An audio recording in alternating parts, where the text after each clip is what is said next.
Jeff, we are so glad to really celebrate you tonight. You used to work in New York as an investment banker. So an investment banker is actually the exact opposite of an entrepreneur. He's delegating risks to other people. And basically, how did you find out? How did you think that you should move from investment banking to really launch a company? I think I'd always wanted to do it, even since I was a kid. Had the idea. One of the people who every time I look at something, it looks like it could be improved. There's something wrong with it. So I go through like, wow, how could this restaurant be better? And so I've always had that kind of idea. The great thing about humans in general is we're always improving things. And so entrepreneurs and inventors, if they follow their curiosity and they follow their passions and they figure something out and then they figure out how to make it better and they're never satisfied. And you need to harness that. In my view, you need to harness that energy primarily on your customers instead of on your competitors. And so I sometimes see companies and even young, small startup companies, entrepreneurs go awry is they start to pay more attention to their competition than they do to their customers. And I think that in big mature industries, that might be a winning approach in some cases, kind of close following. Let other people be the pioneers and go down the blind alleys. There's many things that a new inventive company tries won't work. And so those mistakes and errors and failures do cost real money. And so maybe in a mature industry where growth rates are slow and change is very slow. But as you see in the world more and more, there aren't very many mature industries. Change is happening everywhere. We see it in the automobile industry with self-driving cars, but you could go right down the line of every industry and you would see it. But do you have any idea where your ambition really comes from? What was driving you? I really don't know. I've been passionate about certain things forever, and I fell in love with computers in 4th grade. I got very lucky. My elementary school had a teletype that got connected to a mainframe computer that some business in downtown Houston donated a little bit of computer time to. This is, you can picture these teletypes. They had the punch tape and they had a 300 baud modem. You would dial up the phone and put it in the cradle. And so we had some time sharing on that mainframe computer, and none of the teachers knew how to use it. So me and 2 other kids stayed after school and sort of figured out how to do it and kind of taught ourselves programming from books. I think one thing that is, I got very lucky early in my childhood. Look, we all get gifts.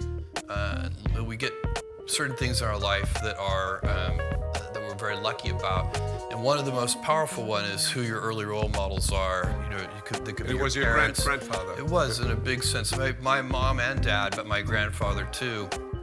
And my mom had me when she was 17 years old, and she was still in high school in Albuquerque, New Mexico, and this is in 1964. I can assure you that being a pregnant teenager in high school was not cool in Albuquerque, New Mexico at that time, and so it was difficult for her. My grandfather went to bat for her. They tried to kick her out of school, and they're incredible. So the gift I had is I had this incredible family. Could you describe a little bit the role of your grandfather? Because John has mentioned it. I think it was really important. It was super important for me, and I spent an unusual amount of time with my grandparents, and especially with my grandfather on the ranch. So he had a ranch in South Texas. And I would spend my summers there from age 4 to 16. And when I was 4, they were taking me for the summer to kind of give my parents a break, sort of because they were so young. And it was useful. I was a handful, I'm sure. And anyway, he created the illusion for me when I was 4 years old that I was helping him on the ranch, which of course could not have been true, but I believed it. And then by the time I was 16, of course, I was actually helping on the ranch. I can fix prolapsed cattle. We did all of our own veterinary work. Some of the cattle even survived. And we fixed windmills and laid water pipelines and built fences and barns and fixed the bulldozer that you guys talked about. And so one of the things that's so interesting about that lifestyle and about my grandfather is he did everything himself. He didn't call a vet if one of the animals was sick. He figured out what to do himself. And so what does it mean? No delegation? being resourceful, I think, is that you can't, if there's a problem, there's a solution. And of course, as you mature and get into the business world and anything you do on a team, you very quickly realize that it's not about just your own resourcefulness, it's about team resourcefulness and how does that work. And but that attitude of my grandfather's was but he was full of wisdom. John mentioned the story about the words my grandfather gave to me at one point of, it's harder to be kind than clever.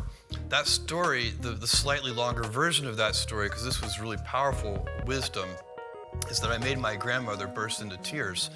And the way I did it was we were driving on a long road trip, and she was a chain smoker. And I was probably, 10 years old, so this was around 1974. And it was in a period of time where there were heavy radio advertisements, sort of anti-smoking radio advertisements, trying to convince people to stop smoking. And one of the advertisements had this figure in it. It said something like, every puff of a cigarette takes so many minutes off of your life. I think it was 2 minutes, but I can't remember. Every puff of a cigarette. So I sat there in the back seat on this long car ride and calculated how many years she had taken off of her life. And in my 10-year-old mind, I had been extremely clever to do this. And so when I was finished with my arithmetic, I proudly announced to her how many years she had taken off of her life. And I got a reaction I did not expect, with her bursting into tears. And so my grandfather stopped the car and he took me out of the car, and I had no idea what was about to happen because he had never said a cross word to me. And I thought, he might actually be angry with me, but he wasn't. He took me out just because we had some privacy from her, and he said these incredible words. He said, you're gonna figure out one day that it's harder to be kind than clever.